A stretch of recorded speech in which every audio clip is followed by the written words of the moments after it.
Now that you have all the questions the reader would like answered, you can begin batching them. When you batch, you identify related questions and then put them together in a group.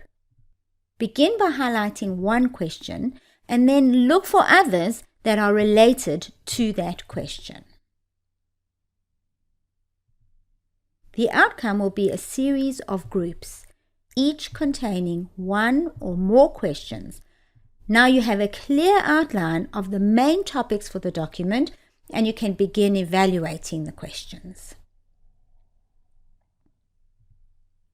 Before moving on to ordering and ranking the questions, there are two more things to do. The first thing is to evaluate the batches and each question against your communication purpose statement. In other words, ask yourself, is this question or batch of questions within the scope of the document's specific purpose? In the agenda item request example, 2 of the questions appear to be outside the scope of this particular purpose. Remember, the purpose is to request agenda items.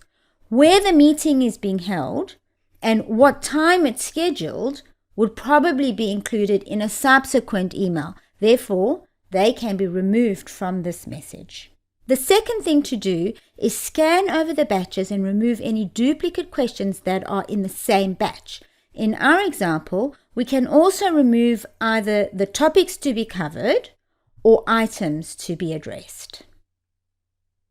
We can also probably remove whether the deputy manager will attend, as this one will be covered by who will attend.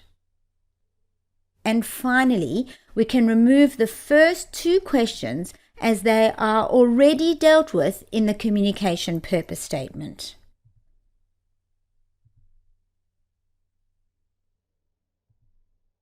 So by the end of this step, you have the communication purpose statement and the batches of questions that relate directly back to the purpose.